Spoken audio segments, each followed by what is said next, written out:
Assalamualaikum warahmatullahi wabarakatuh. Alhamdulillah, Allahumma salli ala Sayyidina Muhammad wa ala ali Sayyidina Muhammad. Allahumma allimna ma yanfa'una wa anfa'na bima 'allamtana innaka antal alimul hakim. Yang berhormat Pehin Datuk Laila Raja Major Jeneral Datuk Paduka Sri Awang Haji Halbi bin Haji Muhammad Yusuf, Menteri di Jabatan Perdana Menteri dan Menteri Pertahanan II. Encik-encik, puan-puan, tuan-tuan, hadirin hadirat, muslimin muslimat, semoga kita semua selalu diberikan Allah kesihatan zahir dan batin, istiqamah iman dan Islam insyaallah. Amin ya rabbal alamin. Boleh next. Dalam Islam, ibadah tidak hanya setakat sembahyang, puasa, baca Quran, zikir. Jadi bekerja adalah ibadah. A'udzubillahi minasyaitonirrajim. Wa ma khalaqatul jinna wal insa illa liya'budun. Tidaklah aku ciptakan manusia dan jin kecuali untuk beribadah.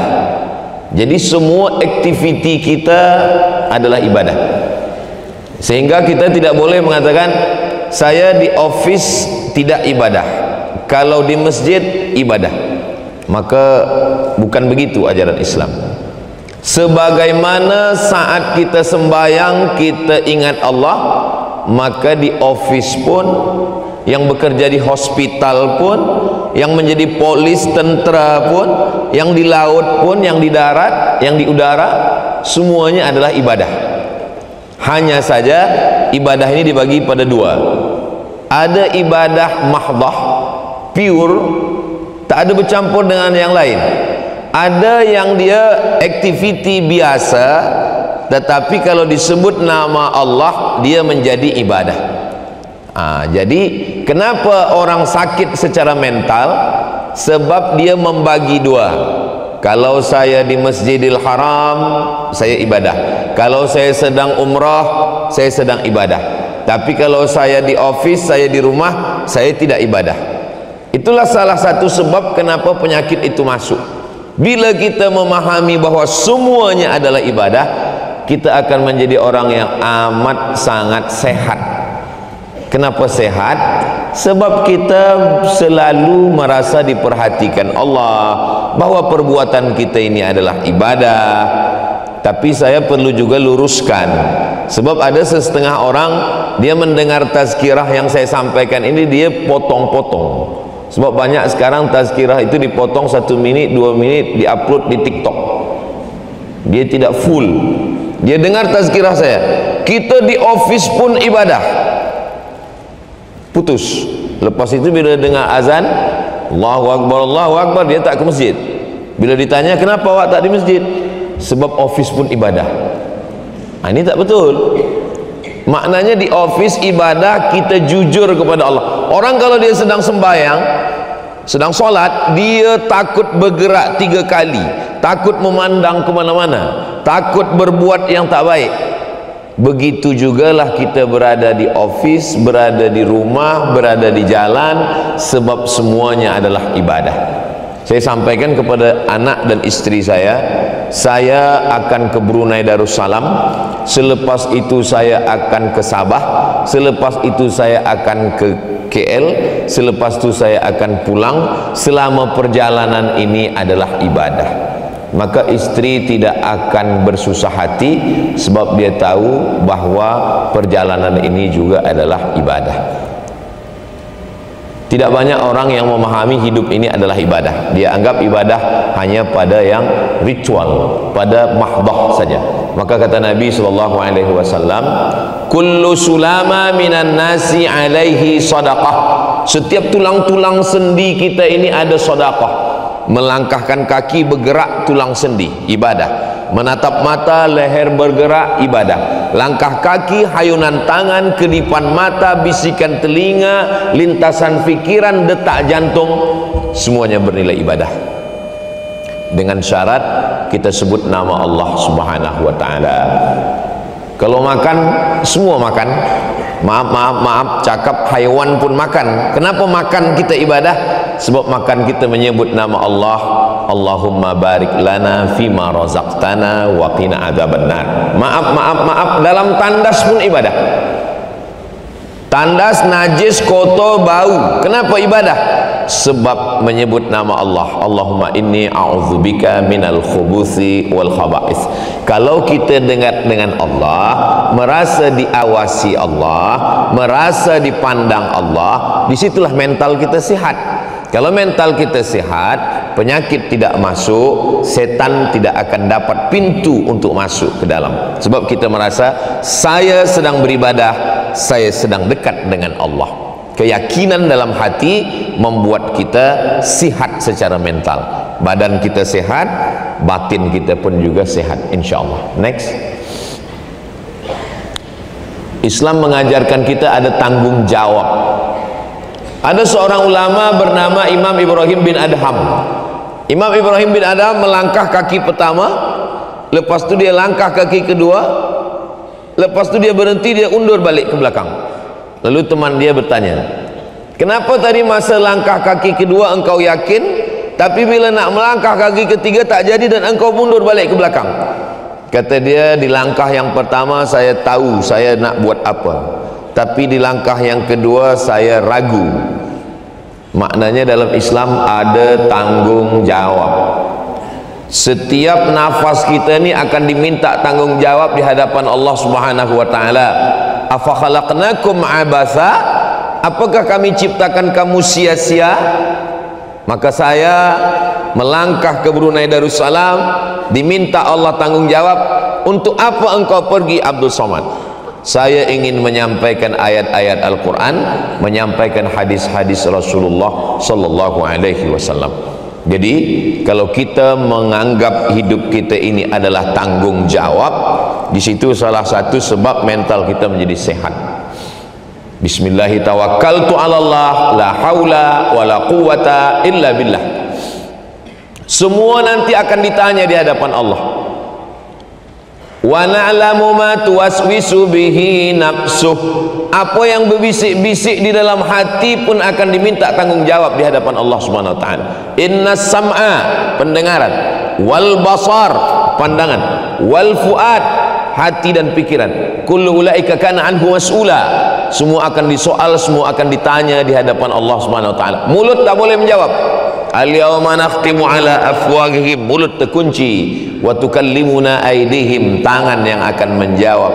Wa tashhadu arjuluhum, kaki akan bersaksi bima kanu yaksibun. Jadi kalau begitu kita memahami hidup, insyaallah mental kita akan sihat. Kenapa sihat? Karena segala gerak, segala langkah, segala aktiviti kita merasa saya akan diminta tanggung jawab di hadapan Allah Subhanahu wa taala. Selalu merasa bahwa untuk apa ini saya buat? Nanti kalau saya buat ini ada tak manfaatnya di hadapan Allah? Kira-kira saya buat ini baik apa tak baik? Sekarang banyak orang berbuat apa yang dia mau saja. Dia mau, dia buat, dia tulis, dia posting. Selepas itu dia menyesal. Kalau orang tidak marah, dia terus dalam perbuatan yang tidak baik, maka semua diminta tanggung jawab di hadapan Allah. Maka kata Nabi, kullukum ra'in, setiap kamu adalah pemimpin, wa kullukum mas'ulun an ra'iyatih, kamu akan diminta tanggung jawab. Saya pemimpin, saya diminta tanggung jawab tentang yang saya pimpin. Yang saya pimpin adalah mata saya, telinga saya, mulut saya, tangan saya, kaki saya. Maka saya menjadi makhluk yang bertanggung jawab di hadapan Allah. Mas'ul, mas'ul diambil dari kata sa'al. Sa'al sudah jadi bahasa Melayu soal. Mas'ul disoal, ditanya. Sehingga setiap langkah kita ini, kita berfikir, ini baik apa tak baik, ini betul apa tak betul, ini menurut Quran benar atau tidak, ini menurut sunnah Rasulullah. Disitulah mental kita sihat. Penyakit mental masuk daripada lalai, lupa. Ketika kita lupa, disitulah pintu setan masuk. Bila kita ingat, hubungan kita dengan syaitan itu min syarril waswasil khannas. Was-was berbisik, khannas, khannas bersembunyi. macam kucing dengan tikus. Tikus bersembunyi ketika ada kucing. Bila kucing pergi, dia keluar. Maka bila hati berzikir, ingat saya sedang beribadah, saya bertanggung jawab, saya akan disoal, ditanya Allah, dia menjauh. Bila kita lalai, dia keluar. Maka hati tidak boleh lupa, hati tidak boleh lalai. Apakah Ustaz Abdul Somad 24 jam pagi, petang, siang, malam tak ada lupa? Saya manusia biasa, saya boleh silap, saya boleh lupa. Selepas lupa saya balik, astaghfirullahalazim, oh saya lupa tadi, saya silap tadi. Saya tidak lupa, saya tidak silap, saya tidak salah. Di saat itu kita sedang salah. Al-insan, manusia, makanul khata' wan nisyan, tempatnya lupa dan salah. Manusia, manusia diambil dari kata nasya. Nasya artinya lupa. Masumiyal insanu bi insanin illa linisyanihi. Manusia itu dinamakan manusia kerana dia lupa. Karena lupa itulah dia disebut manusia. Tapi ada yang lebih parah lagi, lupa nama, lupa kampung, lupa anak, lupa isteri, itu namanya amnesia. Kita ni tak sampai ke situ, masih setakat manusia. Lupa janji, lupa cakap, lupa. Karena lupa inilah kita disuruh beristighfar. Sebab apa? Astaghfirullahalazim, lupa. Astaghfirullahalazim, silap. Astaghfirullahalazim, salah. Jadi kalau kita sedar dengan ini, kita cepat balik. Balik itu bahasa Arabnya taba yatubu taubat. Maka orang yang balik kepada ingat, dia taubat. Astaghfirullahalazim, astaghfirullahalazim. Keluar daripada tandas, bacaannya ghufranaka. Ghufranaka, ampunkan saya, ampunanmu untuk saya. Apa yang kita buat dalam tandas? Kenapa keluar daripada tandas kita minta ampun dosa? Ulama mengkaji hadis yang pendek ini tapi pembahasannya panjang. Kerana di dalam tandas lidah kita tidak berzikir. Lidah yang gunanya diciptakan Allah untuk subhanallah walhamdulillah wala ilaha illallah wallahu akbar. Dalam tandas tak boleh berzikir.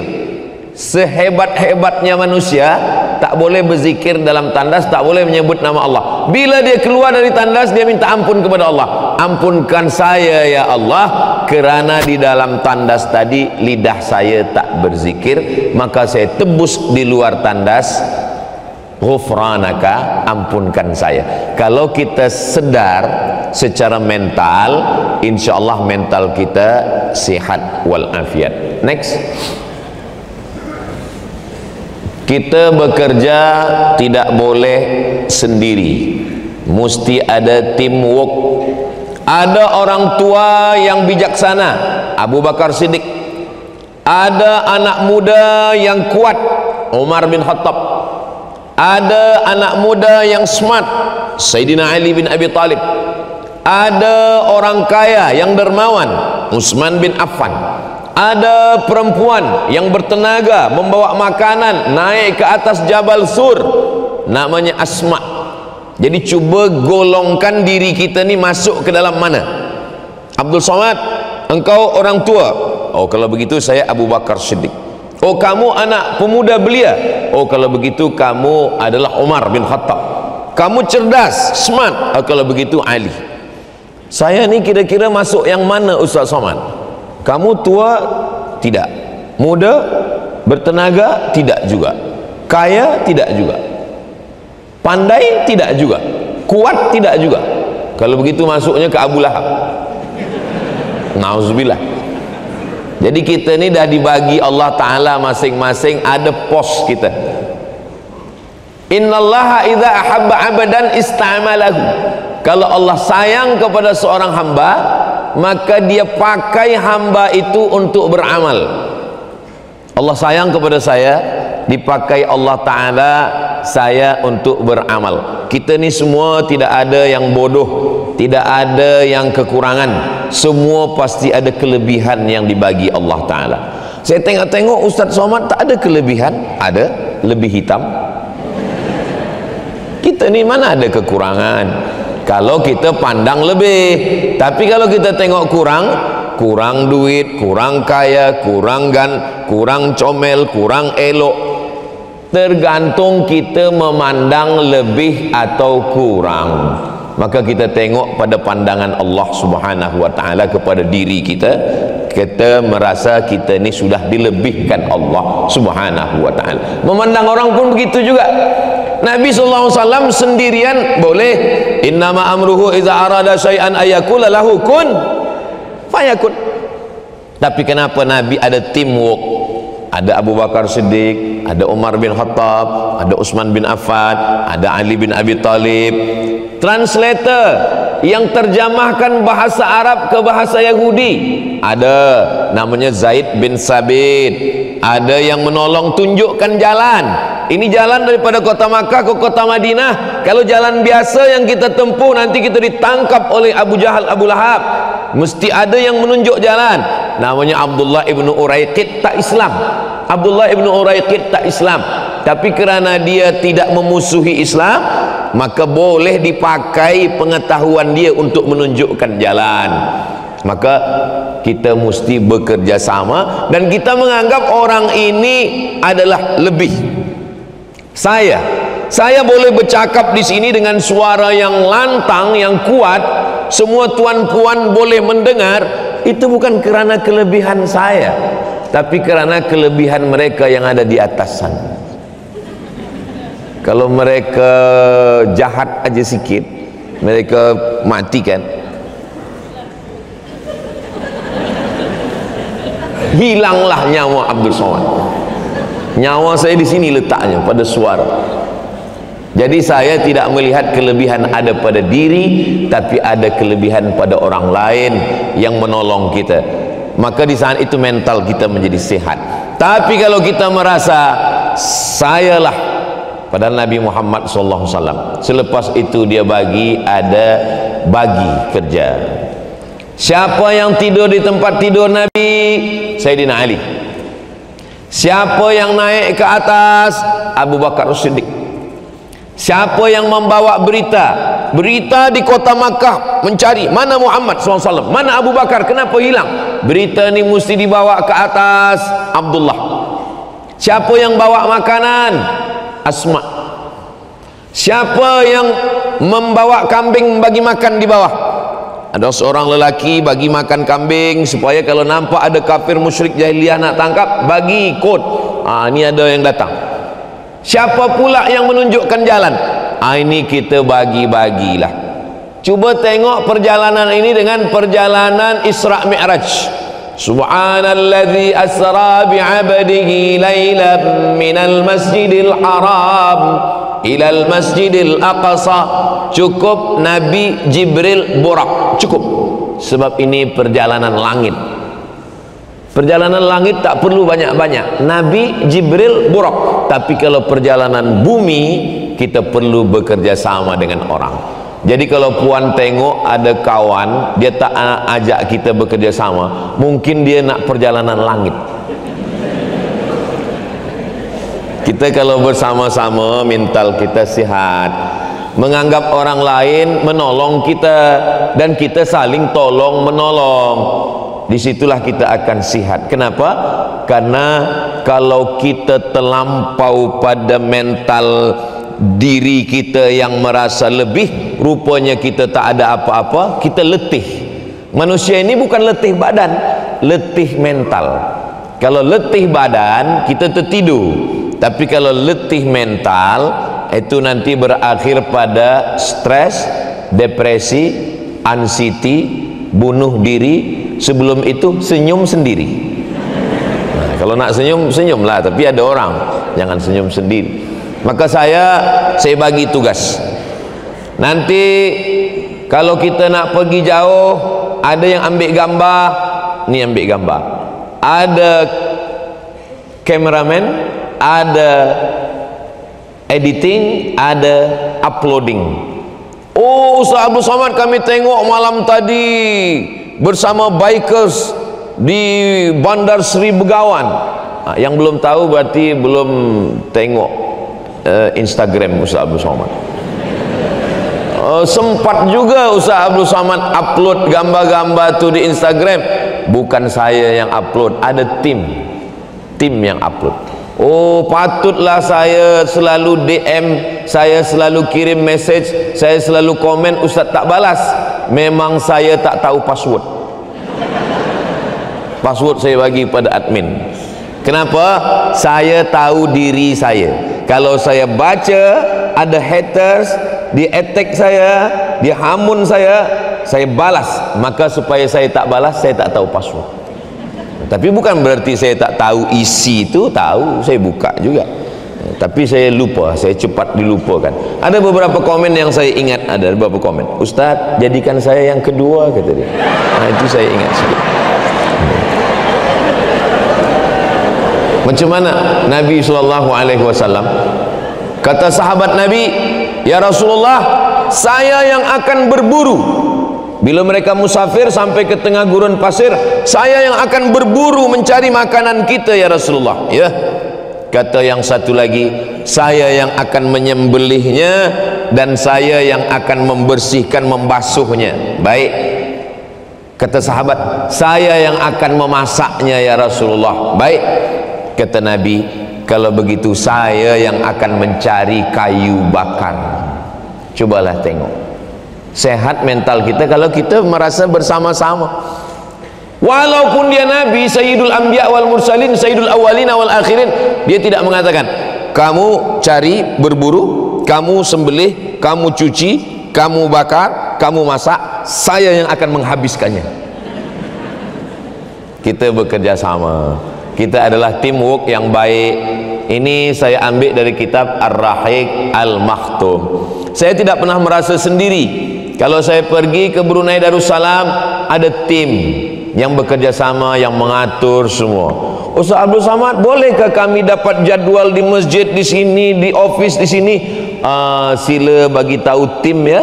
Ini ada tim Ustaz Abdul Samad di Brunei Darussalam, ini numbernya, supaya saya tak letih secara mental. Sebab kalau saya yang menjawab, saya letih. Semua meminta, daripada Aceh sampai ke Papua, sampai ke Sabah Sarawak. Bila saya angkat semua, letih. Maka saya bekerja sama. Ustaz Abdul Samad, bolehkah di office kami? Ini ada number tim, minta ke dia. Sehingga orang bercakap, Ustaz Abdul Samad itu sebenarnya baik, timnya yang tak baik. Oke, next. Profesional. Jadi ada namanya Anas bin Malik, umur 20 tahun. Anas bin Malik menyiapkan kain Nabi, selipar Nabi, sajadah Nabi, mengawal Nabi. Ada lagi namanya Zaid bin Sabit, ta'allamtuhu wa hadzaqatuhu, saya belajar bahasa Hebrew language, bahasa Ibri, bahasa Yahudi. Berapa lama? Nisfa syahrin, setengah bulan. Dialah yang menterjemahkan Yahudi Bani Nadir, Yahudi Bani Quraizah, Yahudi Qainuqa, Yahudi Khaybar. Ada lagi namanya Muaz bin Jabal, dia umur 20 tahun. Ada lagi nama sahabat Nabi Abdullah bin Abbas, masa Nabi meninggal umur 15 tahun. Jadi mereka adalah pemuda-pemuda belia-belia yang di zaman Nabi. Jadi jangan kita bayangkan yang bersama Nabi itu adalah orang yang tua-tua. Mereka adalah orang-orang muda yang bersemangat. Berapa umur Abdullah bin Abbas? 15 tahun.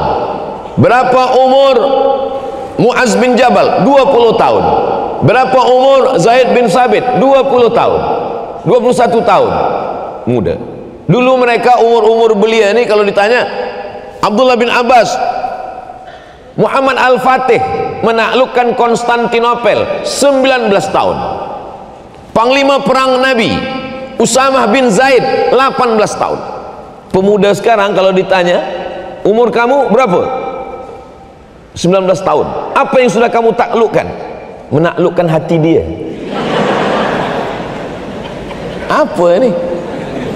Jadi dari muda, kata pepatah orang Melayu di kampung saya, dari kecil terlonjak-lonjak, sudah besar terbawa-bawa, sudah tua terubah tidak. Dari kecil terlonjak-lonjak dia untuk menjadi seorang yang profesional. Selepas itu dia terbawa-bawa, selepas itu terubah tidak. Yang baik maupun yang buruk dibiasakan dari kecil. Ustaz Abdul Somad kalau boleh tahu, Ustaz dari kecil dulu apa yang terlonjak-lonjak? Ini rumah saya, sebelah rumah tu kedai tempat jual minyak gula. Jadi kalau mak saya suruh saya beli gula, cuba beli minyak, beli gula, itu 1-2 jam tak balik. Sebab saya bercerita dengan orang yang ada di situ. Jadi dari kecil saya ini memang sudah bercerita. Bila rehat di sekolah, rehat, kami pun pergi ke bawah pokok kayu, saya duduk, kawan-kawan saya itu berkeliling mendengar cerita saya. Sampai datang cikgu marah, kenapa kamu lambat? Sebenarnya cikgu itu cemburu, sebab kawan saya lebih suka dengar saya daripada dia. Jadi anak-anak kita itu dari kecil kita dah nampak dia ni nanti. Itulah orang-orang putih itu hebatnya, dia boleh tahu dari kecil anak ni kemana arahnya, sehingga dia boleh arahkan. Anak saya ni kemana-mana bawa jarum, Ustaz, mungkin dia nak jadi doktor. Anak saya ni suka mandi ke sungai, berarti dia nak jadi angkatan laut. Anak saya ni kemana-mana bawa pemukul. Dua kemungkinan, kalau dia smart dia jadi hakim, kalau kurang smart jadi tukang. Jadi dari kecil itu dah nampak kemana bakat anak-anak kita itu, insyaAllah. Jadi kita profesional di bidang kita. Jangan bekerja pada sesuatu yang kita tak suka. Itu menyebabkan kita tertekan, sebab kita tak suka. Ustaz Somad, apakah anak Ustaz paksa dia pergi ke Kaherah belajar lalu dia jadi Ustaz macam Ustaz Somad? Tidak. Saya tak paksa anak saya untuk jadi macam saya. Kalau anak saya tak suka bicara depan orang banyak, dia hanya suka berdua dengan komputer, saya akan masukkan dia ke fakulti komputer jadi programmer. Sebab kalau saya paksa dia bicara depan orang banyak, keluar keringat sejuk, dia stres, dia depresi. Jangan menekuni sesuatu bekerja yang kita tak suka. Kalau kita suka, kita menikmati. Kalau kita suka, kita fresh. Kalau kita suka, kita merasa nikmat dengan apa yang kita lakukan. Jadi jangan heran kalau ada jamaah tanya, Ustaz ada kuliah subuh, ya, ada kuliah duha, ya, ada kuliah zuhur, ya, ada kuliah petang dengan puan-puan, ya, ada kuliah malam tazkirah, ya, kadang satu hari 5. Kalau tak ada kuliah, saya sakit. Bila di rumah, sakit kepala lah, demam lah, flu lah. Tapi kalau saya jumpa dengan orang banyak, saya sihat. Jadi kalau ada orang nampaknya Ustaz macam sakit, sebab saya belum pegang mikrofon. Bila saya dah pegang, saya sihat. Kita menikmati. Jangan sampai kita bekerja yang kita tak suka. Sudahlah di rumah kita tertekan. Kenapa? Rupanya kita nikah dengan orang yang kita tak suka. Di office pun kita tertekan, rupanya kita bekerja yang kita tak suka. Sebabnya dulu kita sekolah di fakulti yang kita tak suka. Bila lagi kita menikmati hidup?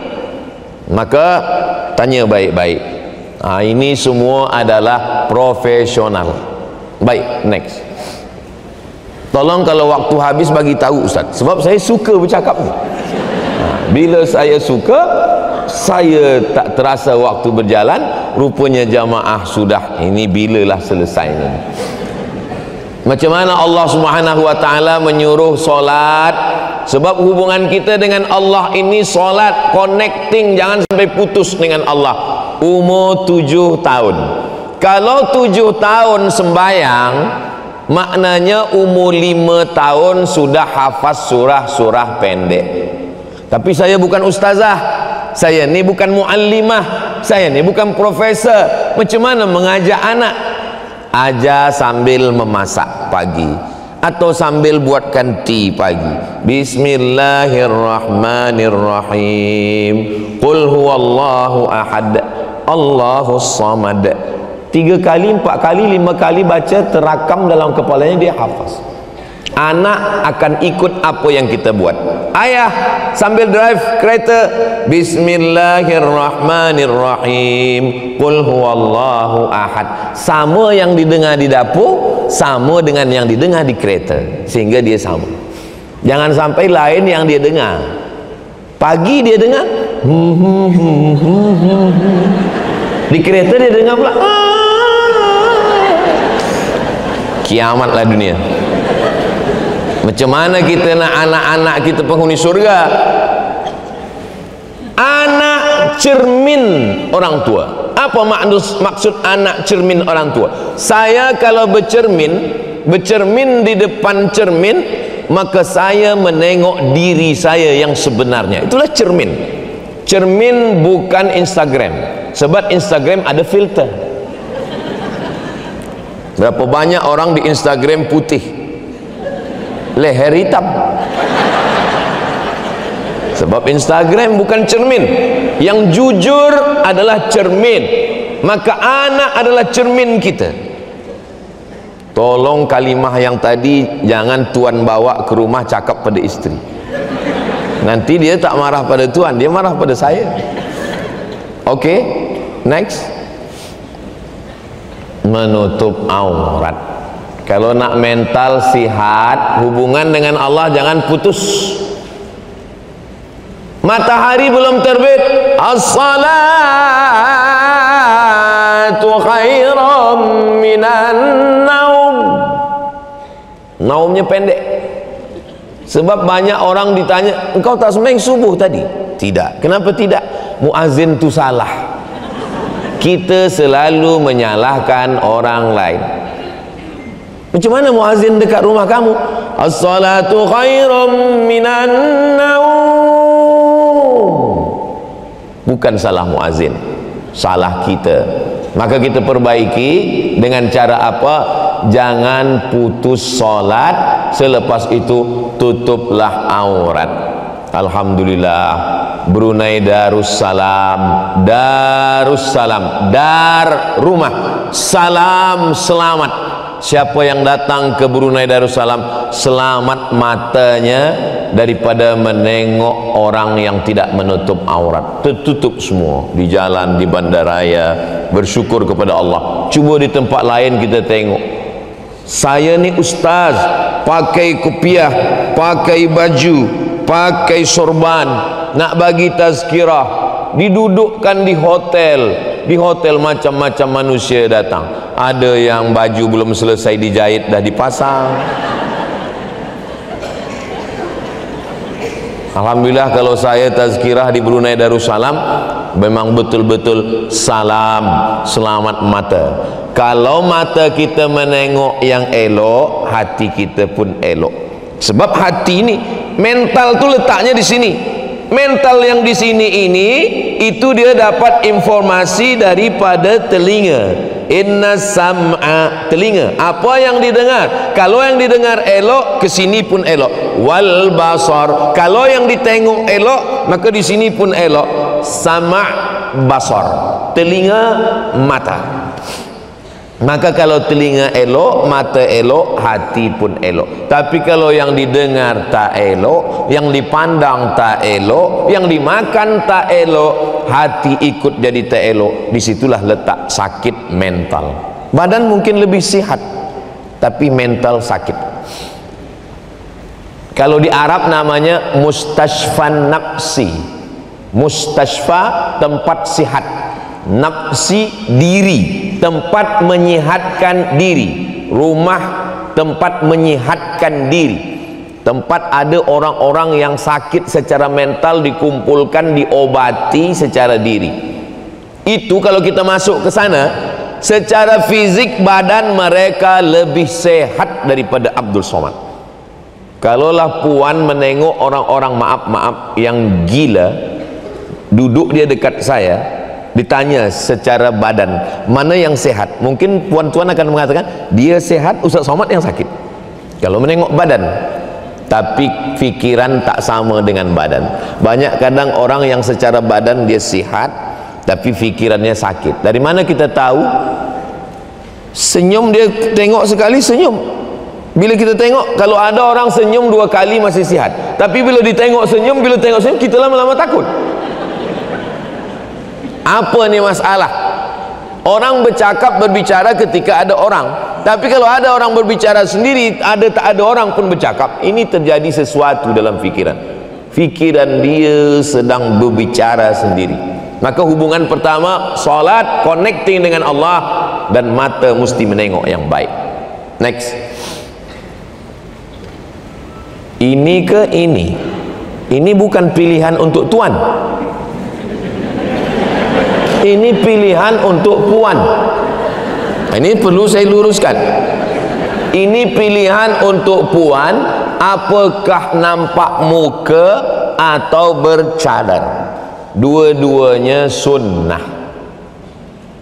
Isteri saya tanya, Ustaz Abdul Somad, iya, apakah saya bercadar atau bertudung saja? Saya serahkan pada kamu. Kalau kamu nak bercadar, istiqomahlah. Kalau kamu nak bertudung saja pun boleh, tak baik, tak apa-apa, baik. Jangan berkelahi yang bercadar dengan bertudung. Nanti yang gelak yang tak berbaju. Yang dah bertudung, alhamdulillah. Yang bercadar, alhamdulillah.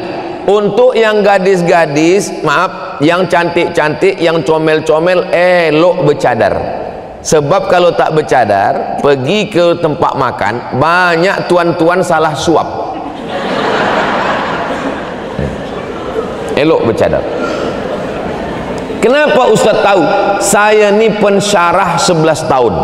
Dari 2008 hingga 2019 saya pensyarah di Universiti Islam Sultan Syarif Kasim. Saya suruh supaya pelajar-pelajar, penuntut-penuntut yang cantik-cantik kalian bercadar. Supaya apa? Supaya saya fokus mengajar di depan. Ini supaya apa? Ini menjaga. Perempuan tertutup itu bukan menjaga dirinya. Untuk apa saya tutup muka saya? Apa? Perempuan yang menutup wajahnya bukan menjaga dirinya, tapi menjaga mata lelaki.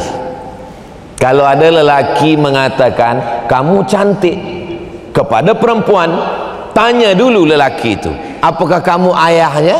Kamu cantik, berarti anakku.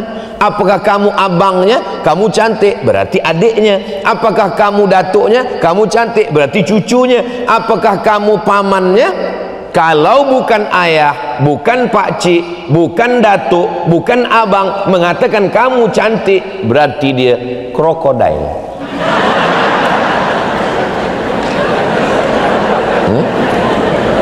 Next. Janganlah mereka menampakkan perhiasan. Apa makna menampakkan perhiasan? Menampakkan tempat cincin. Itulah dalil menutup tangan bagi yang meyakini menutup. Tapi dalam mazhab Syafi'i boleh nampak tapak tangan, zahiruha wa batinuha. Ini batin, ini zahir, boleh nampak. Lalu kemudian pendapat dipilih oleh Imam At-Tabari, Imam Al-Qurtubi, Imam Zamakhsyari bahwa muka dan tapak tangan, belakang tangan boleh nampak. Itulah maka orang Melayu pakai baju panjang, baju kurung. Di kampung saya namanya baju kurung. Saya ditanya, Ustaz Somad, ya, kenapa baju Melayu ini disebut baju kurung? Saya nak jawab tak tahu, tak sedap. Profesor takkan tak tahu. Dia tanya, Ustaz, ya, kenapa baju ni baju kurung? Sebab dia mengurung aurat. Oh, iya kata. Orang tu percaya pula. Iyalah, dia mengurung aurat. Pinggang tak boleh berbentuk, kaki betis tertutup, lengan tertutup. Alhamdulillah. Maka Melayu adalah Islam. Melayu Islam. Melayu tanpa Islam hilang me-nya, tinggal layunya saja. Minangkabau Islam. Minangkabau tanpa Islam hilang minangnya, tinggal kabau. Islam. satu hembusan nafas, adat istiadat tak hilang dan agama sejalan. Tak semua suku begini. Ada suku kalau dia pakai adatnya, agamanya tinggal. Tapi Melayu alhamdulillah antara pakaiannya Islamik dan sesuai dengan ajaran. Mudah-mudahan kita tetap hilang, tak Melayu hilang di bumi. Kenapa? Karena sejalan dengan agama. Next. Menurut pendapat mazhab Hanafi, Maliki, Syafi'i, sesungguhnya wajah dan kedua tapak tangan bukan aurat perempuan. Next. Pendapat yang rajih, yang kuat, ini saya nak tunjukkan bagi supaya jamaah ni jangan ikhtilaf. Maka di tempat bekerja, perempuan, lelaki tetap jaga dengan baik. Next. Dalam kitab Al-Muwatta disebutkan seorang perempuan boleh makan bersama lelaki yang tidak mahram. Jadi kalau kita makan di satu bilik yang tidak dipisah antara lelaki dengan perempuan, ada perempuan di situ makan, ada lelaki, perempuan ini dengan lelaki dia, dengan suami dia, boleh. Bukan berdua-duaan lelaki dengan perempuan. Apa makna boleh? Maknanya waktu dia makan, dia memegang makan, tangan dia nampak. Maknanya waktu dia makan, mulut dia terbuka, tak akan dia masukkan dari bawah. Itu menunjukkan, kata Imam Malik dalam kitab Muwatta, menunjukkan bahwa tangan dan muka boleh, tapi bagi yang menutup elok. Kalau untuk zaman sekarang yang muda belia, saya anjurkan, saya sarankan, baiklah menutup untuk menghilangkan fitnah. Apalagi di situ, di tempat kenduri walimah banyak lelaki, puan membawa anak gadis, elok dia tutup. Kalau segan pakai cadar, pakai niqab, dia pakai mask, tutup supaya apa? Supaya elok. Jangan sampai lelaki-lelaki ni yang mata dia liar menengok anak gadis orang, meniti air liu, menengok bini di rumah, meniti air mata. Itu kata orang kampung saya. Terus ini tak elok ditunjukkan. Terus yang tadi tu lalukan saja cepat. Saya sangka yang berhormat menteri tak ada. Itu ada gambar tu. Udah lalu yang tadi. Okey, next. Itulah yang cepat tu. Ada dua kelompok manusia yang aku belum pernah menengok dia lagi, kata Nabi. Di zaman Nabi dia belum ada lagi, tapi dia ada sekarang ini. Kelompok yang membawa cemeti cambuk seperti ekor kuda, mereka pakai untuk memukul manusia. Yang kedua, perempuan yang berpakaian, nisaun perempuan, kasiyatun berpakaian, ariyatun berpakaian tapi macam tak berpakaian. Semalam saya dari Pekanbaru Riau 1,5 jam ke Jakarta. Dari Jakarta ke Bandar Seri Begawan 2 jam lebih. Sampai di Jakarta, turun di airport. Maaf cakap, beberapa perempuan muda mengantar ibu bapa dia berangkat umrah, pakai baju panjang tapi yang tipis jarang. Saya sebagai ustaz tercakapkan juga di belakang. Saya kata, apalah ini mengantar umrah tapi pakai baju macam ini. Memang sengaja saya kuatkan biar dia tengok ke belakang. Seorang ibu, seorang ayah diminta tanggung jawab di hadapan Allah Subhanahu wa taala. Umur anak 18 tahun dibagi seluar umur 8 tahun, menjerit celana. Ustaz Samad bercakap macam tu senang je sebab dia tak ada anak perempuan. Anak saya yang pertama Mizyan Hazik Abdillah, anak yang kedua Sami Ahmad Mesbahi Ibadillah. Memang keduanya lelaki, tapi anak saudara saya, kemenakan saya, anak adik saya perempuan macam anak saya. Maka saya bagi tahu, jangan pakai baju sempit, celana pendek, jangan. Kecil lagi, tadika, belum lagi masuk sekolah masa tu. Bila dia dengar saya datang, dia dengar saya horn time, lari ke bilik mencari kain. Bersalam dengan saya pun takut. Bila awal-awal dia sekolah, saya datang salam takut. Kenapa? Tak mahram, tak muhrim. Yang betul mahram. Muhrim artinya orang pakai ihram. Mahram artinya mahram haram untuk dinikahi. Jadi yang tepat mahram, maka kita biasakanlah dia menutup aurat dari kecil supaya terbiasa. Sebab nanti kalau sudah besar, na'udzubillah, ada saja alasan-alasan. Ini kesehatan mental. Mental kita itu sehat sebab pintu setan masuk daripada itu. Next.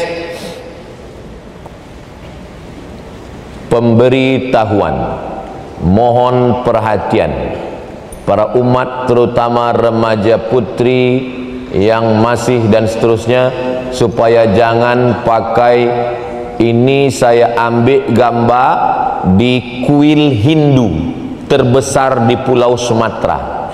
Saya ambil sebab saya tengok ternyata di agama tak Islam pun tetap disuruh menjaga.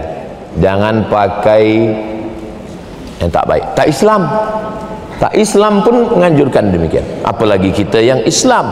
Terus,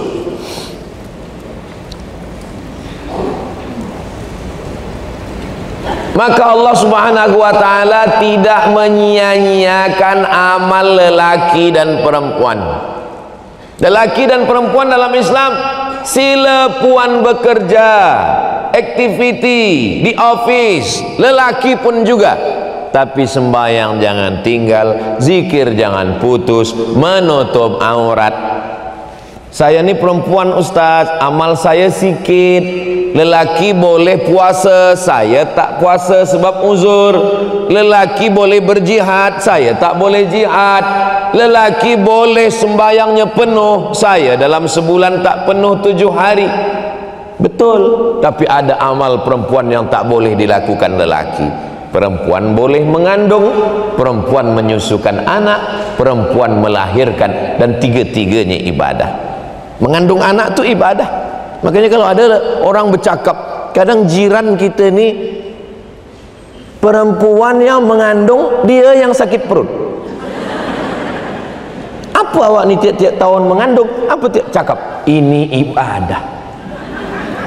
Ibadah sembahyang putus, tapi ibadah anak tak putus sampai hari kiamat. Waladun salihun yad'ulah. Apalah engkau ni? Tiap tahun kita jumpa engkau mengandung, tiap tahun. Ibadah. Jawab. Next. Apa kata Nabi SAW? Perempuan yang menjaga suaminya dengan baik, melaksanakan kewajiban, maka sama macam yang dilakukan lelaki jihad fi sabilillah. Saya ni director, saya ni orang yang tinggi jawatan di office. Okey, kita boleh ada yang menolong di rumah, ada yang memasakkan, tapi untuk membawakan, meletakkan, cubalah. Sebab airnya sama, gulanya sama, teanya sama, tapi rasanya beza kalau dibawakan oleh istri. Ini masalah rasa. Rasa tak boleh diwakili oleh kata. Andai saya berusaha merangkai kata untuk mewakili rasa, tentu rasa tak sama. Sebab ini masalah rasa kita, maka bawakanlah. Okey, yang memasakkan di kitchen, di dapur, ada yang tolong memasakkan. Tapi untuk meletakkan, mengambilkan dari sudu ke pinggan mangkuk, dia tengok itu sebagai lelaki ada sesuatu rasa dalam hatinya. Jangan sampai bila nak Aidilfitri, yang tolong kita, yang masakkan kita, yang cucikan kita balik kampung, yang menangis bukan cuma anak kita, laki kita pun menangis juga. Nauzubillah. Maka ini bagi perempuan amat sangat penting. Supaya apa? Secara mental dia sehat, dengan keluarga dia baik, aktiviti dia di office tidak terganggu. Terus, sesungguhnya Allah memberi izin kepada kamu untuk melakukan, memberikan hajat-hajat kamu. Perempuan boleh, Apa maknanya?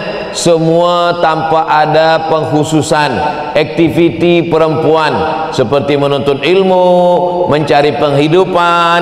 Perempuan hukum asalnya di rumah, tapi kalau dia bekerja hukumnya mubah, boleh. Mana dalilnya boleh?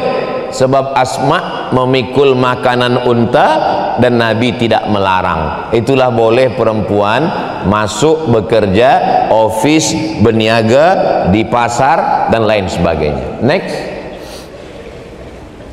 Imam, ada ketentuan, ada yang mesti dilakukan kalau perempuan bekerja. Tidak meninggalkan kewajiban.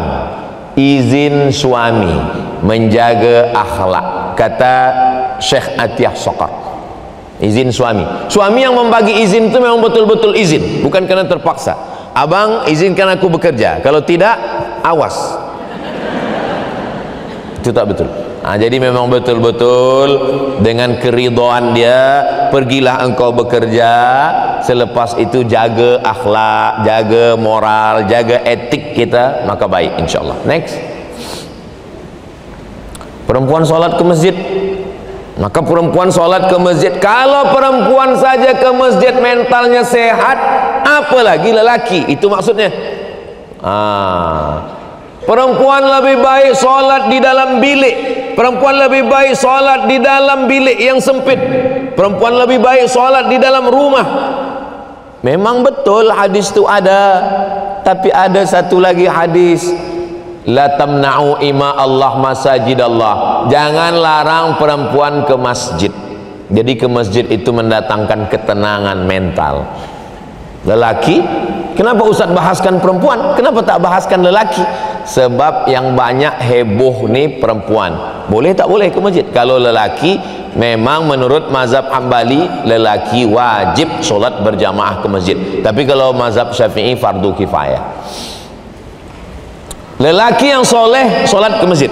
Lelaki yang solat di rumah, lelaki solihah.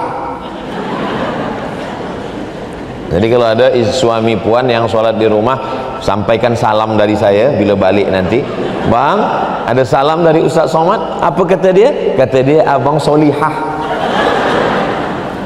Masjid. Bila masuk masjid, tahiyatul masjid.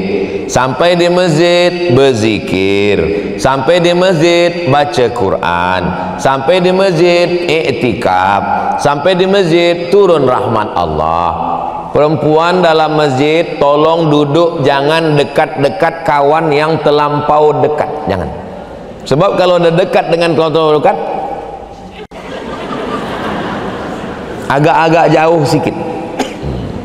Lelaki memang agak kurang bercakap. Lelaki biasanya di masjid diam saja. Dah lama diam-diam, rupa tertidur.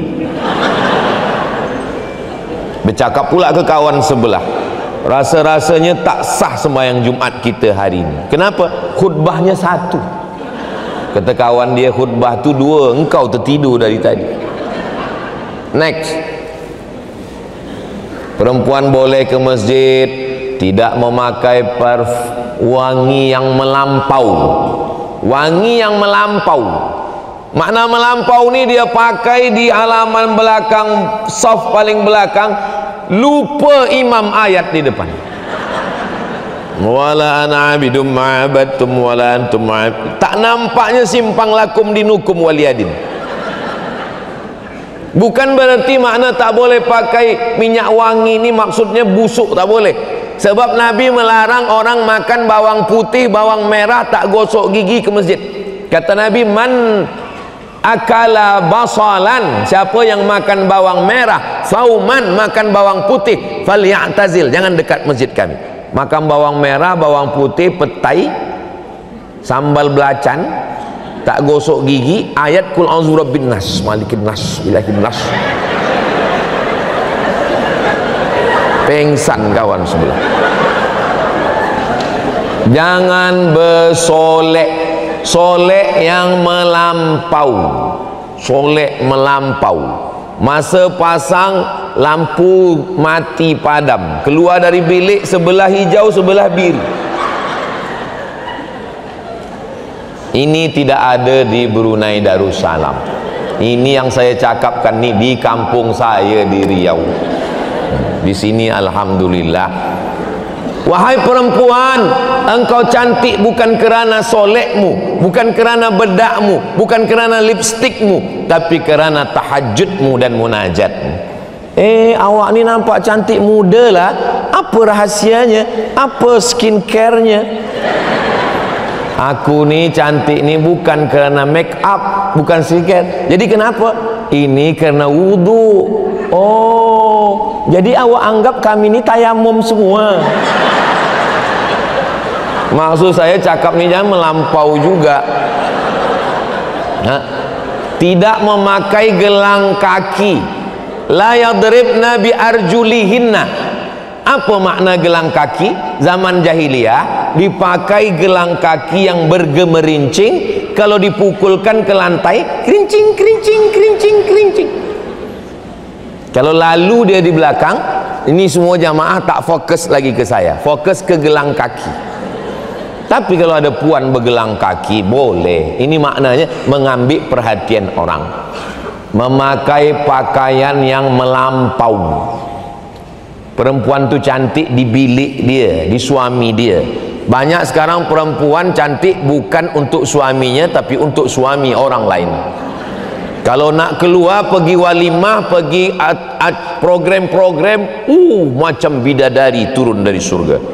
Tapi kalau di rumah, lakinya pun silap-silap baca Allahu la ilaha illa huwal hayyul qayyum. Tak bercampur dengan lelaki dan perempuan. La yakhluwanna rajulun ma'amra'atin. Tak boleh berdua-dua dengan perempuan yang tak mahram. Muda, jangan menimbulkan fitnah. Tak ada dikhawatirkan dalam perjalanan. Ini saya ambil dari syarah Sahih Muslim.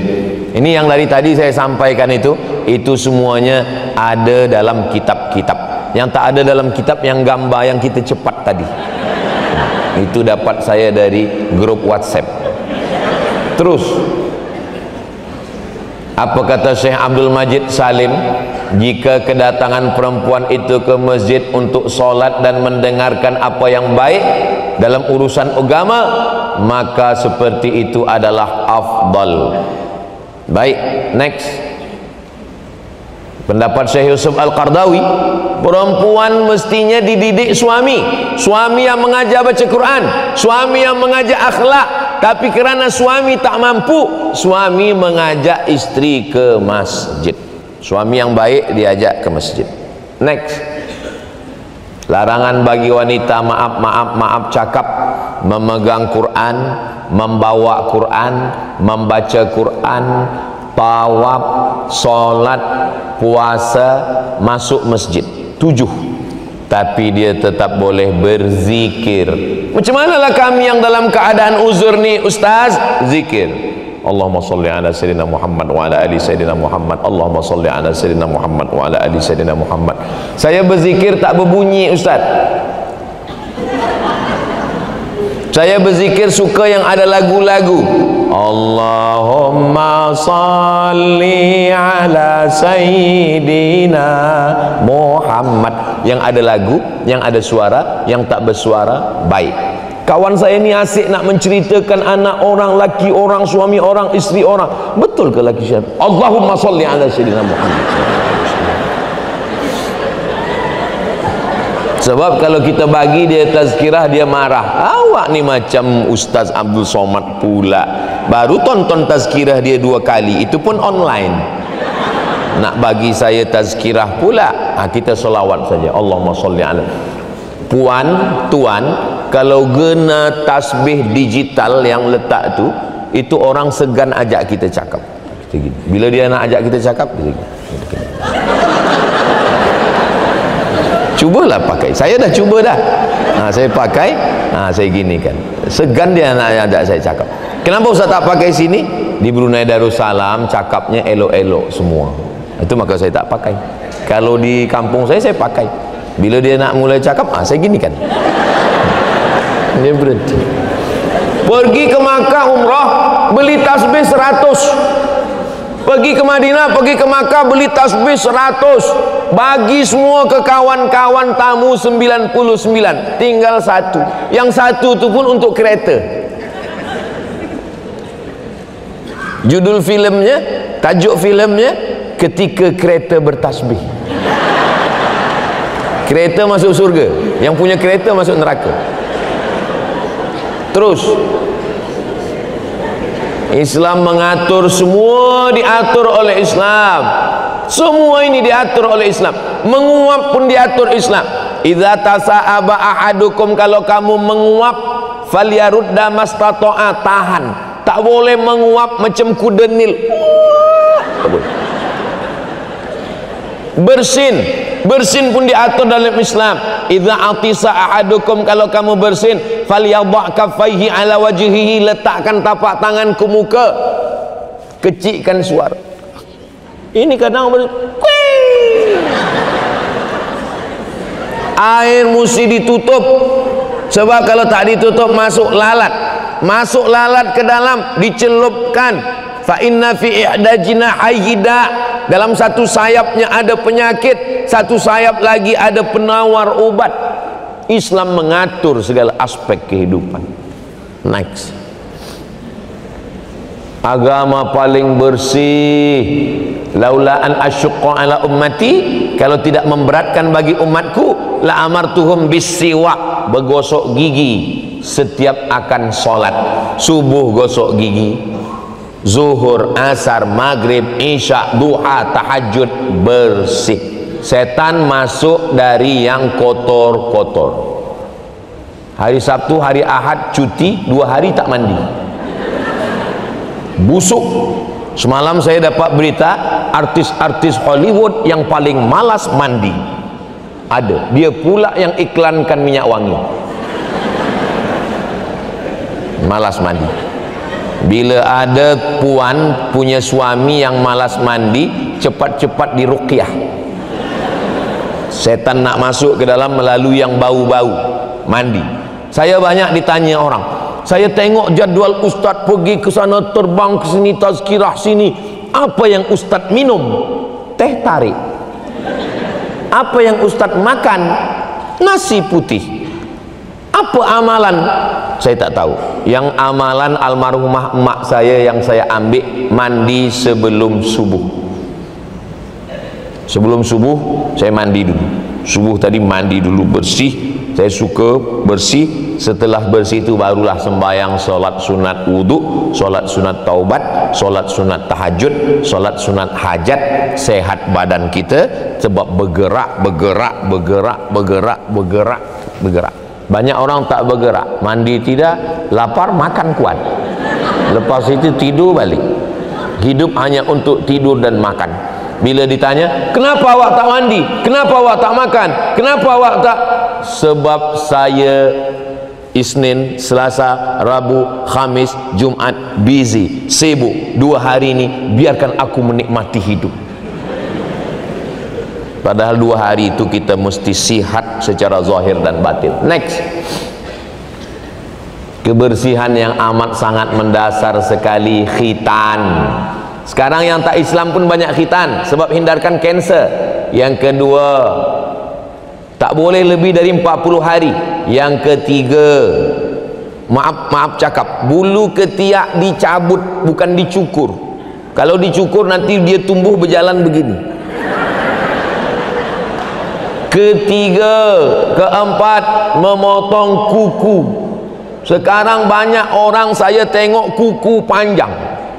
Lama saya termenung, kalau kuku kiri panjang macam mana dia basuh? Kita makan di rumah dia sedap betul gula ini. Rupanya rahasianya di situ. Memotong misai, bukan mencukur misai. Jadi bagi yang suka misai, potong saja ujungnya sikit. Sebab ada orang yang kalau dia potong misai, dia rasa dia kehilangan kelelakiannya. Boleh misai. Saya termasuk yang tak ada misai, tak ada janggut. Jangan kita berkelahi hanya kerana bulu. Nak berjanggut elok, tuan-tuan yang berjanggut elok. yang berkumis elok. Ini sekarang umat Islam berkelahi hanya gara-gara sebabkan janggut. Yang tak ada janggut ejek, olok. Aku tengok engkau berjanggut sekarang ni, lepas ke masjid mengaji ni berjanggut, aku tengok kau macam kambing lah gitu. Oh, dia pun kau sangka kalau engkau ejek orang, orang tak punya mulut, dia punya mulut juga. Engkau kata aku macam kambing, engkau tak ada misai, engkau macam tak boleh sebut. Berkelahi, dibawa ke pengadilan, ke mahkamah. Hakim tanya, kenapa kamu berkelahi? Sebab bulu. Next, puncak dari kesihatan Islam, The Canon of Medicine. Siapa yang menulis? Avicenna. Avicenna adalah Ibnu Sina. Saya baca kitab ni 2 juzuk di Maghribi masa saya ambil master. Saya tengok, oh ini dia Canon of Medicine, Avicenna. Di dalamnya membahaskan tentang pisau, tentang medik, tentang perubatan. Islam yang punya. Sihat zahir, sihat batin. Next, dilakukan oleh orang yang paham. Idza wusidal amru ila ghairi ahlihi fantazir sa'ah. Kalau tidak faham, tidak mengerti, tunggulah kehancuran. Next, perubatan zaman Rasulullah itu kalau terjadi sakit ada 3. Yang pertama herbal, madu, habba sauda, madu. Ustaz Samad, sekarang ni madu ni banyak gula lah, madu ni campur, tak original. Macam mana kami boleh tahu madu ni yang original? Bawa balik ke rumah, kalau isteri marah itu original. Yang kedua medik. Medik ini kita tetap pergi berubat ke doktor. Nabi ada orang sakit, dia suruh pergi pada Haris bin Kaldah. Jadi perubatan dalam Islam itu bukan semuanya. Bukan berarti perubatan dalam Islam itu hanya zikir, doa. Nah, tetap ada obat. Tetap ada ubat daripada hospital. Lalu kemudian barulah ada doa dan zikir. Doa zikir. Puan-tuan yang susah payah nak baca zikir, 10 saja.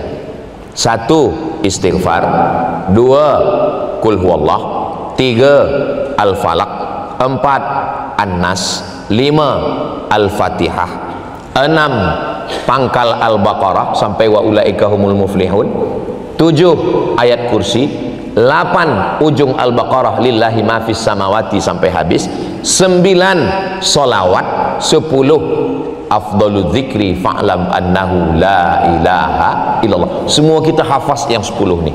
Baca pagi sihat sampai petang, baca maghrib dijaga sampai subuh. Sebelum tidur malam baca, hembuskan ke tapak tangan, sapukan ke muka, ke kepala, ke badan.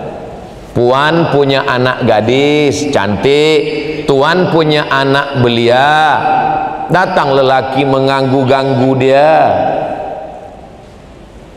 Memang cantik bunga dahlia, cantik lagi bunga melati.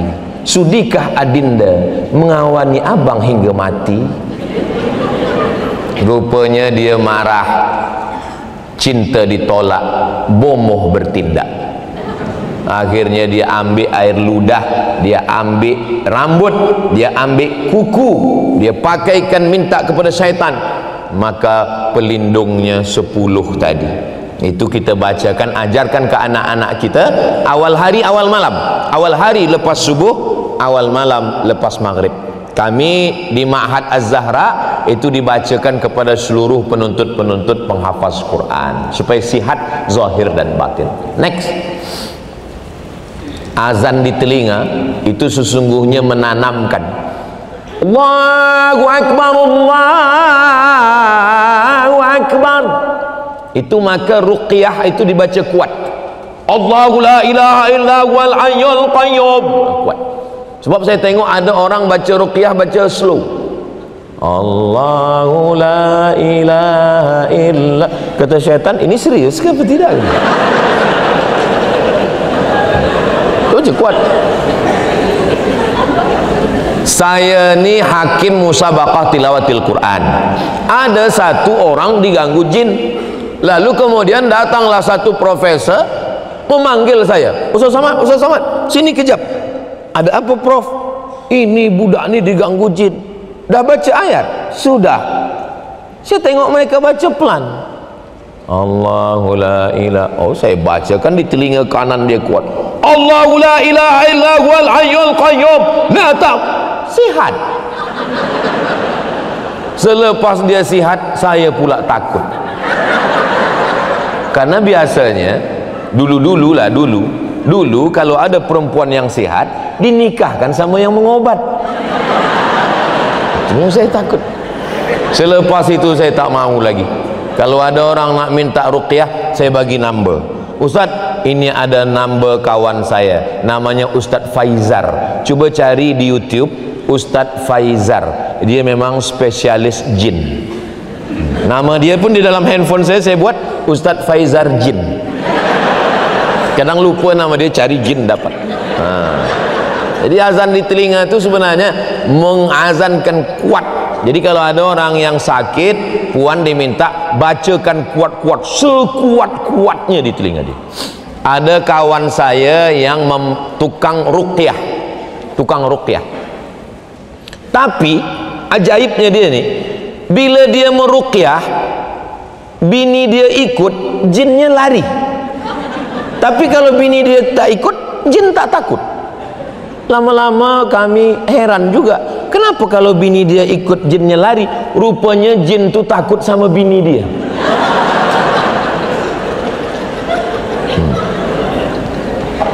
Yang itu usah terlampau diingat. Oke, next. Tahnik itu juga kesehatan mental. Kenapa? Makanan yang baik, yang sihat. Ketika baby dalam keadaan sejuk, maka dia mesti dibagi gula. Kita kalau badan kita sejuk, bagi minum gula untuk hangatkan badan kita. Takkan baby kita kasih air halia. Itulah maka dibagi air 5 minit lagi. Ini dah lebih 1 jam saya bercakap. Next. Khitan, tadi dah kita bahaskan. Next. Memberi air susu. Itu ternyata 2 tahun itu badan sihat. Ikatan dengan ibu penyayang anak-anak. Dan di dalam badan dia ni ada imun yang boleh menahankan daripada kuman, bakteri, penyakit.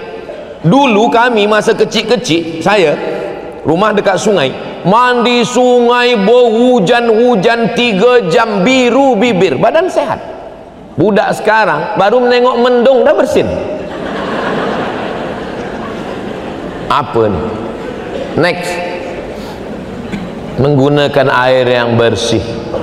Banyak air kita nampaknya macam bersih, tapi dia tak suci.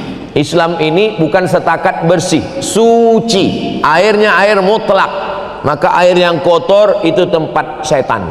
Maka di dalam toilet tandas kita mesti kalau dia pakai box bak air, mesti dia lebih daripada 60 cm ke atas, ke samping 60, 2 kulah. Kalau tidak kurang daripada itu tak boleh dipakai berwuduk, khawatir masuk sabun, sampo dan lain. Next. Menjaga kebersihan zahir dan batin. Terus mencuci. Bila kita naik pesawat terbang Royal Brunei Airlines, kita pun dibagilah itu tuala kecil untuk tangan, bergulung-gulung. Orang yang pertama kali naik pesawat, dia sangka roti, dia kunyah. Sebab apa? Sebab tangan kita ni ada peluh, maka kita tak selesa. Beberapa minit sekali basuh tangan. Next. Menjaga wuduk. Jaga wuduk, jangan putus wuduk. Maka wuduk ni kalau kita jaga, Allah bagi kita protek. Malaikat sentiasa orang yang menjaga wuduk didoakan, Allah maghfir lahu, ampunkan dosa dia, warhamhu, rahmati dia. Ini boleh dibagi kepada puan-tuan. Nanti mintakan kepada ustaz, boleh dibagi. Yang saya tulis ni boleh bagi. Next. menggunakan yang sihat, jangan sampai kotor. Sebab kotor, orang dulu makannya di rumah, tandasnya di luar. Zaman-zaman datuk kita rumah kayu dulu, makan di rumah, tandas di luar. Orang sekarang makan di luar, tandas di rumah. Orang zaman dulu takut tandas dalam rumah sebab dia takut serumah dengan hantu. Orang sekarang sebilik dengan hantu. Bukan berarti yang saya cakapkan ini selama ada dinding boleh, tak masalah. Tidak masalah tandas dalam rumah. Rumah saya pun ada juga hantu, ada pula hantu. Ada juga tandasnya. Rumah saya pun ada juga tandasnya. Next. Terus lagi. Innahuma yu'adzabani. Kenapa mereka diazab? Maaf, terpercik air kencing ke ujung kaki. Itulah maka disuruh untuk duduk. Oh, bukan duduk, cangkung kata orang Melayu, jongkok kata orang Jawa. Tak boleh. Sebab apa? Sebab ternyata di dalam badan ini kalau kita mencangkung dia tumpah habis. Tapi kalau kita tegak dia ada baki, ada sisa sikit. Bertumpuk, itulah jadi batu, ditempak pakai laser. Mohon maaf, ini air kencing tak boleh lancar sebab ada batu di dalam. Maka ditembak pakai laser. Next. Suci setengah iman. Kalau kita suci dia tak masuk. Suci zahir, suci batin, suci pikiran, suci pendengaran, suci mata, maka insyaallah mentalnya sihat walafiat. Baru zikir. Ini air zam-zam. Air zam-zam dituangkan ke cawan yang kotor, tak boleh. Bersihkan dulu cawannya. Selepas cawannya bersih, barulah tuangkan air zam-zam. Maka yang dari tadi ini kebersihan. Selepas bersih, masuk zikir, masuk solawat, masuk ayat, bertanggung jawab, maka insya Allah selamat mental. Next. Melakukan aktiviti fisik setiap hari. Kita solat tu dah cukup tuh, tegak, rukuk, sujud, sehat badan, sehat walafiat. Next.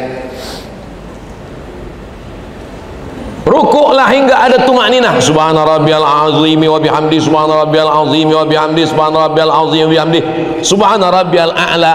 Jantung di bawah, otak di atas. Darah dari jantung naik ke atas ni susah. Tapi kalau kita sujud, jantung di atas, kepala di bawah, maka darah mengalir, oksigen masuk ke dalam otak, sihat. Sekarang banyak orang solat kenapa tak sihat? Karena darahnya belum masuk. Darah baru sampai tengkuk dia dah tegak. Darah belum sampai ke otak, sakit.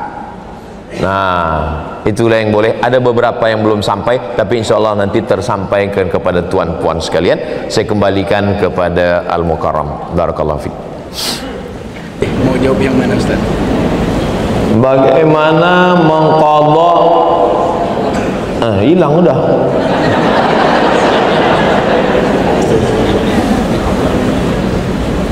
Bagaimana cara mengqadha salat yang lama tinggal?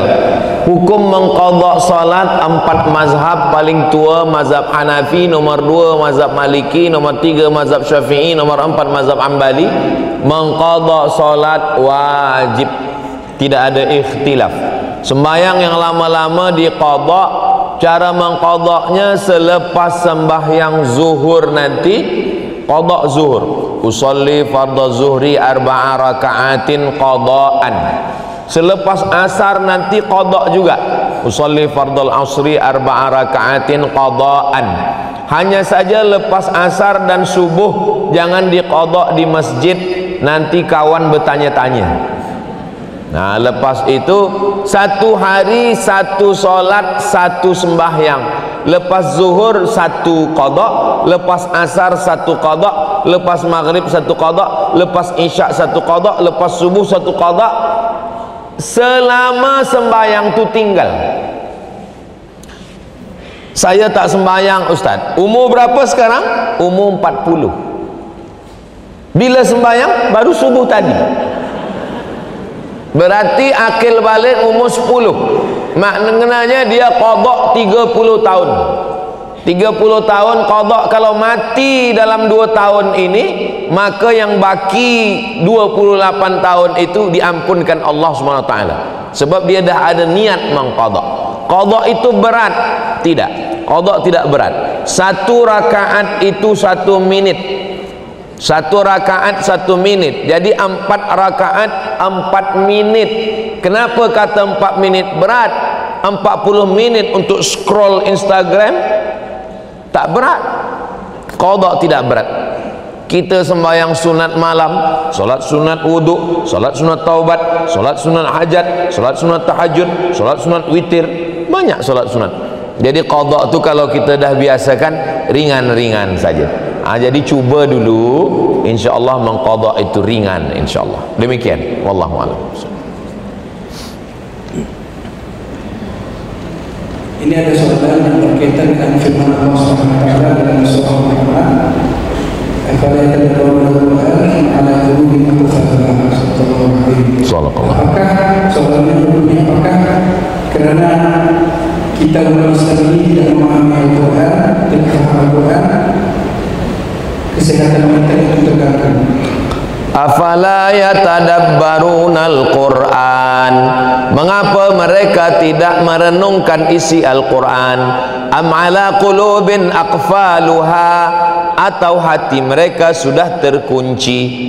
Quran itu 5 tangga, 5 langkah, macam saya naik ke tangga. Tangga pertama, tangga 2, tangga 3, tangga 4, tangga 5. Tangga yang pertama, dengar saja dulu, dengar. Idza quri'al Qur'anu fastami'u lahu wa ansitu la'allakum turhamun. Mendengarkan Quran tak paham pun dapat rahmat. Dalam bilik, dalam rumah, istri hamil, budak kecil, orang tua, sangat elok dengarkan MP3 Quran non-stop, full.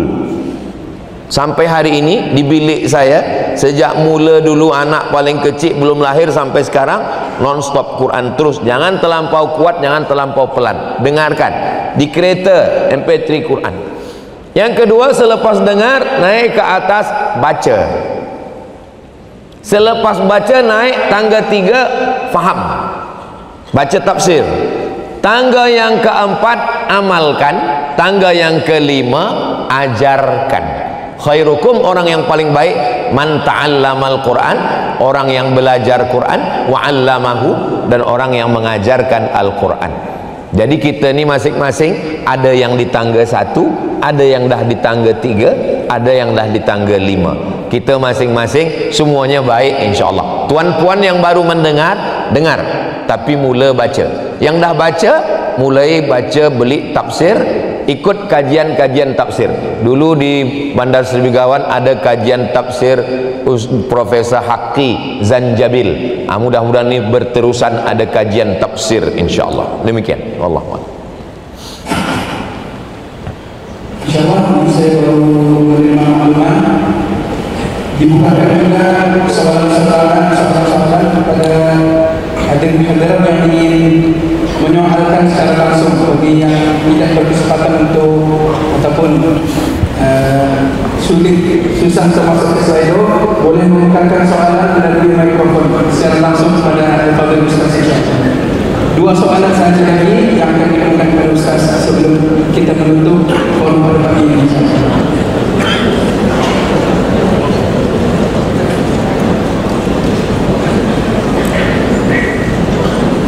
Yang ingin menggunakan soalan boleh berdiri, insyaAllah ada EJK yang akan memberikan habis kita mikrofon untuk bertanya soalan. InsyaAllah ada di sebelah sini dari jemputan lelaki.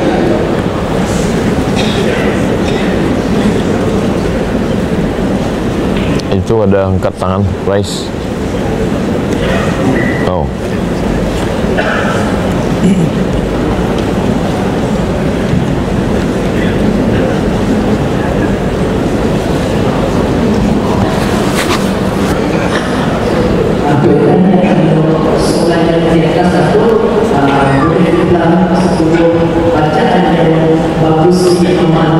Tadi Ustaz.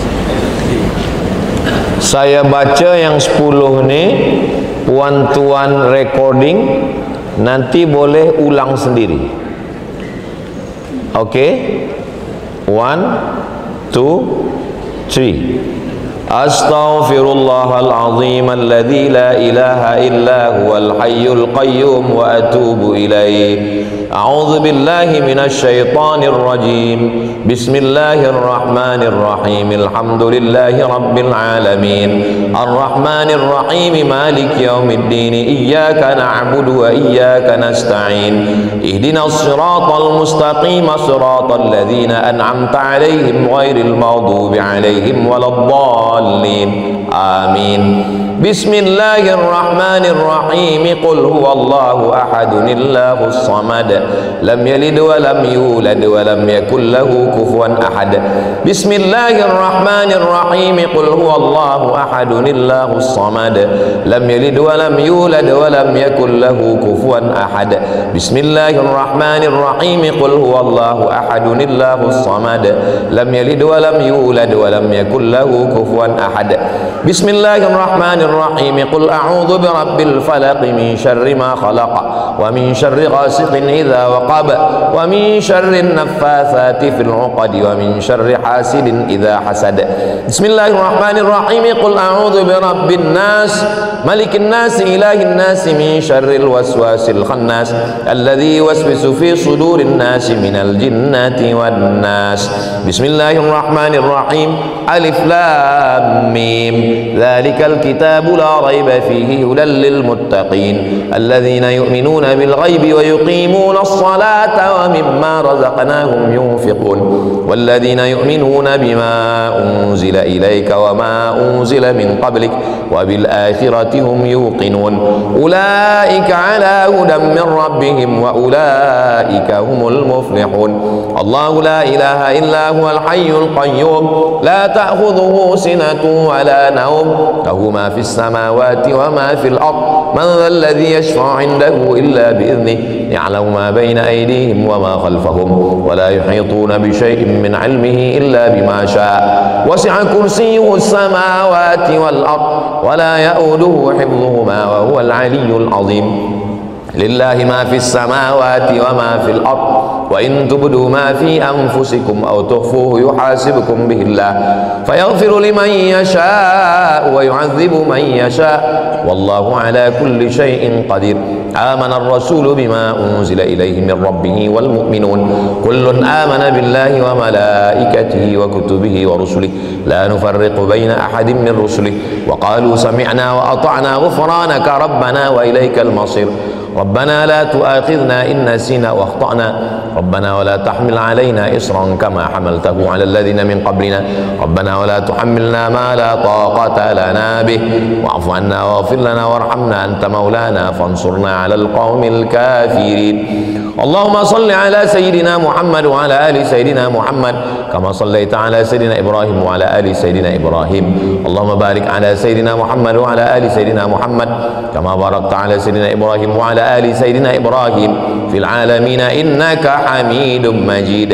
لا إله إلا الله لا إله إلا الله لا إله إلا الله لا إله إلا الله لا إله إلا الله لا إله إلا الله لا إله إلا الله لا إله إلا الله لا إله إلا الله لا إله إلا الله لا إله إلا الله محمد رسول الله صلى الله عليه وسلم والحمد لله رب العالمين. Ikuti, baca sendiri, boleh dibacakan di air, dihembuskan, diperaskan, dipukulkan, diramaskan air daun sidir, daun bidara, dimandikan. Kalau dia parah sakitnya, dimandikan, disapukan ke kepala, digosokkan. Mudah-mudahan Allah berikan kesembuhan dan kesehatan. Wallahu a'lam bishawab. Ajaztukum, saya ijazahkan kama ajazani masyayikhi, sebagaimana guru-guru saya mengijazahkan bacaan-bacaan ini semuanya insyaallah. Alhamdulillah, Fadil Ustaz telah pun mengijazahkan amalan tersebut, kita diamalkan bersama. Mudah-mudahan yang boleh kita datangkan manfaat bagi kita semua. Semua kita diucapkan qabilna. Alhamdulillah. Sekarang beri peluang satu soalan saja lagi untuk dijawab oleh Fadil Ustaz.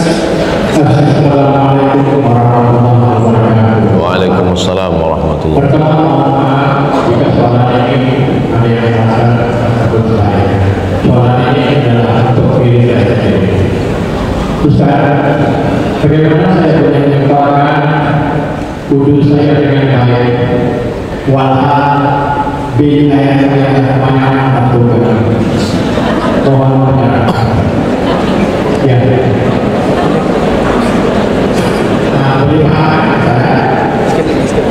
Bagaimana saya boleh menyebarkan wudhu saya dengan baik walhal bil air saya banyak bantuan? Mohon.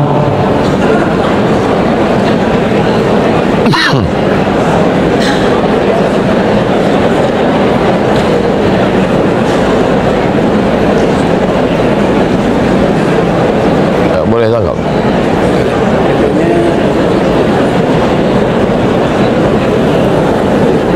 Apa?